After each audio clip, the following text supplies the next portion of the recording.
क्या आप भूत प्रेत पर विश्वास करते हैं? शायद कुछ लोग करते हैं और कुछ नहीं। आज के इस डिजिटल और वैज्ञानिक युग में ज्यादातर लोग इन बातों को अंधविश्वास मानते हैं। लेकिन आज मैं आपको कुछ ऐसे वास्तविक किस्से बताने जा रहा हूं जिन्हें सुनकर आप खुद सोच में पड़ जाएंगे। क्या सच में कोई अदृश्य शक्ति हमारे आसपास मौजूद है? वीडियो के अंत में हम इन घटनाओं को वैज्ञानिक नजरिए से समझने की कोशिश करेंगे।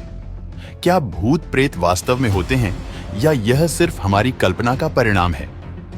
इसके साथ ही हम जानेंगे अब तक मिले भूत प्रेत से जुड़े कुछ पुख्ता सबूतों के बारे में और उससे पहले नजर डालेंगे भारत की 5 सबसे रहस्यमयी और भूतिया जगहों पर नंबर 5 डुमास बीच, गुजरात। दिन के समय इस बीच पर सब कुछ सामान्य रहता है।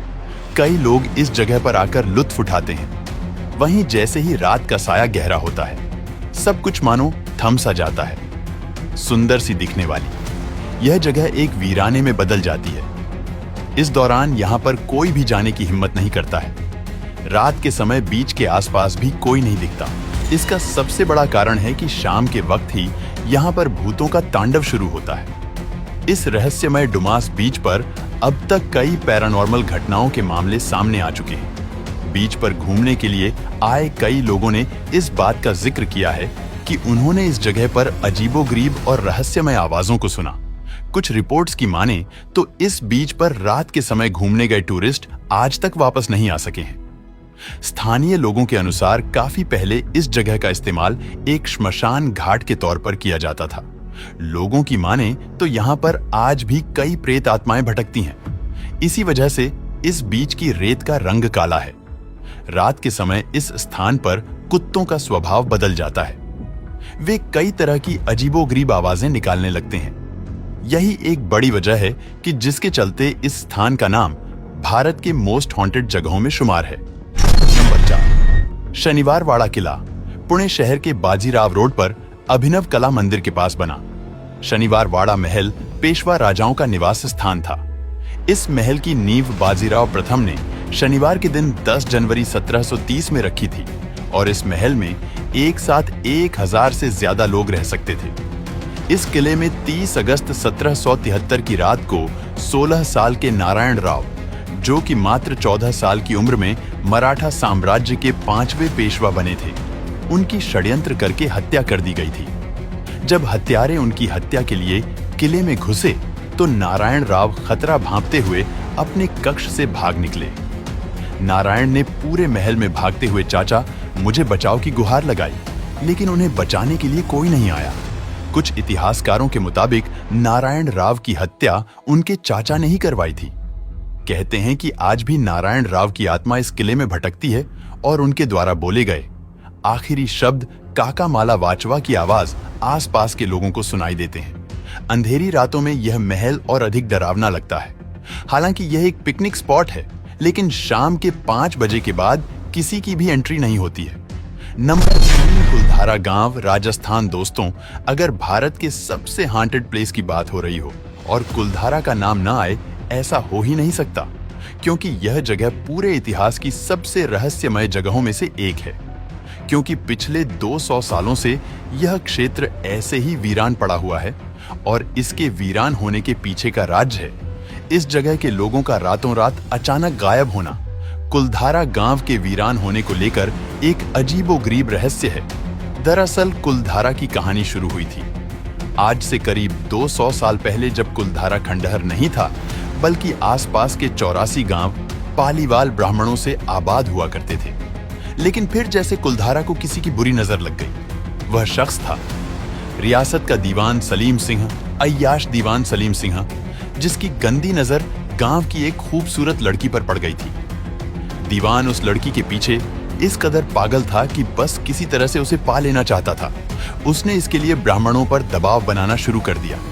हद तो तब हो गई जब सत्ता के मद में चूर उस दीवान ने लड़की के घर संदेश भिजवाया कि यदि अगले पूर्णमासी तक उसे लड़की नहीं मिली तो वह गांव पर हमला करके लड़की को उठा ले जाएगा। दीवान और गांव वालों की यह लड़ाई अब एक कुंवारी लड़की के सम्मान की भी थी और गांव के आत्मसम्मान की भी। गांव की चौपाल पर पालीवाल ब्राह्मणों की बैठक हुई और 5000 से ज्यादा परिवारों ने अपने सम्मान के लिए रियासत छोड़ने का फैसला ले लिया। कहा जाता है कि निर्णय लेने के लिए सभी 84 गांव वाले एक मंदिर पर इकट्ठा हो गए और पंचायतों ने फैसला किया कि कुछ भी हो जाए, अपनी लड़की उस दीवान को नहीं देंगे। अगली शाम कुलधारा कुछ यूं वीरान हुआ कि आज परिंदे भी उस गांव की सरहदों में दाखिल नहीं होते। कहते हैं गांव छोड़ते वक्त उन ब्राह्मणों ने इस जगह को श्राप दिया था कि यह जगह कभी दोबारा बस नहीं पाएगा और तभी से यह वीरान पड़ा हुआ है।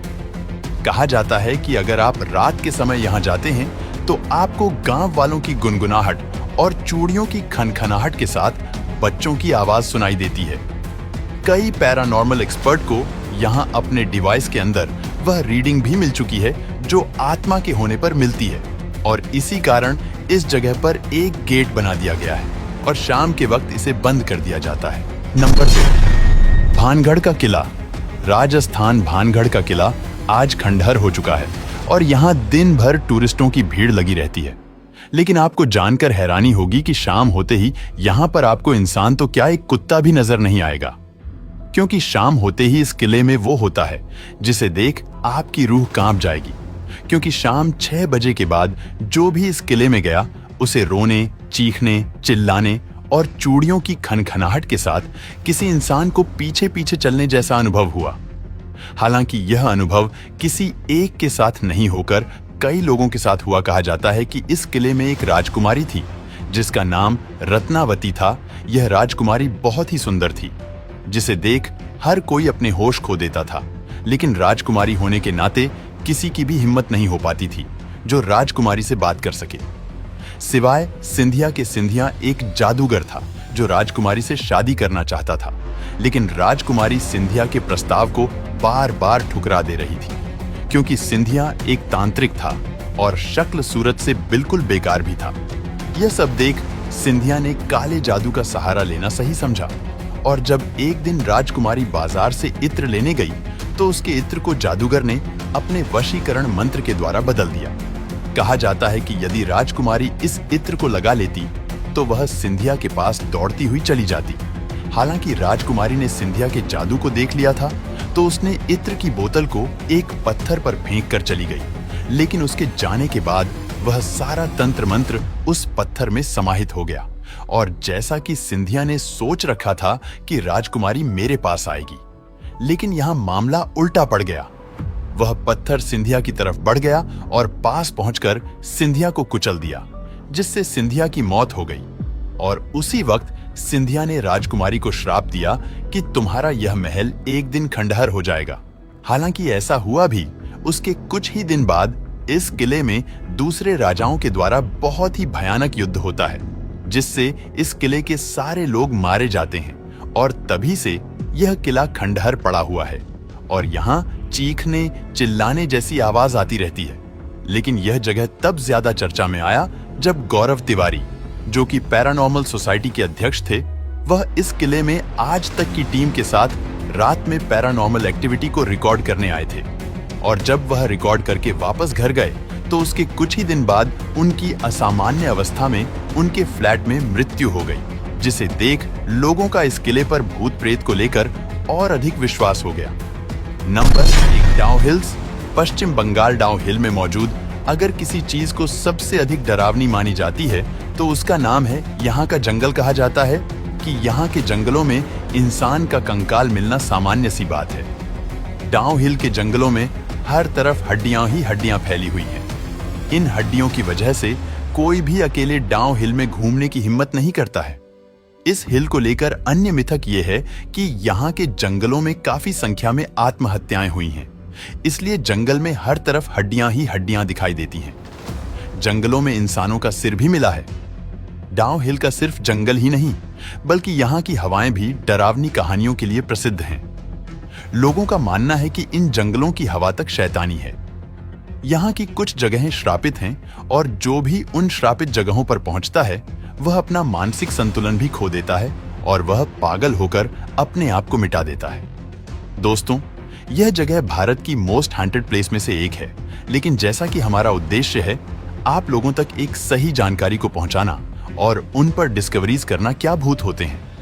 यह एक ऐसा सवाल है जिस पर विज्ञान अभी तक चुप है और जितने भी शोध आज तक हुए हैं उसमें कोई भी पुख्ता सबूत नहीं मिले जिससे वैज्ञानिक सिद्ध कर सके कि सचमुच के भूत होते हैं। लेकिन सोचने वाली बात है कि आज भी वैज्ञानिक इसके पीछे पड़ा हुआ है और काफी सारी जानकारी इकट्ठा कर रहा है।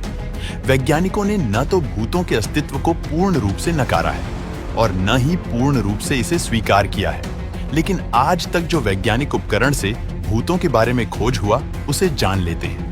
पैरानॉर्मल एक्टिविटी की जांच, मनोवैज्ञानिक शोध, जीव विज्ञान और न्यूरोसाइंस, इसमें देखा गया कि कई बार रिजल्ट इन उपकरणों की गड़बड़ी के कारण अलग आए। दोस्तों, आज तक भूतों पर पूरी दुनिया में जो भी शोध हुआ उसमें पाया गया कि यह सब एक कहानी है जो अंधश्रद्धा फैलाती है। दोस्तों, वीडियो पसंद आया हो तो लाइक और शेयर करें।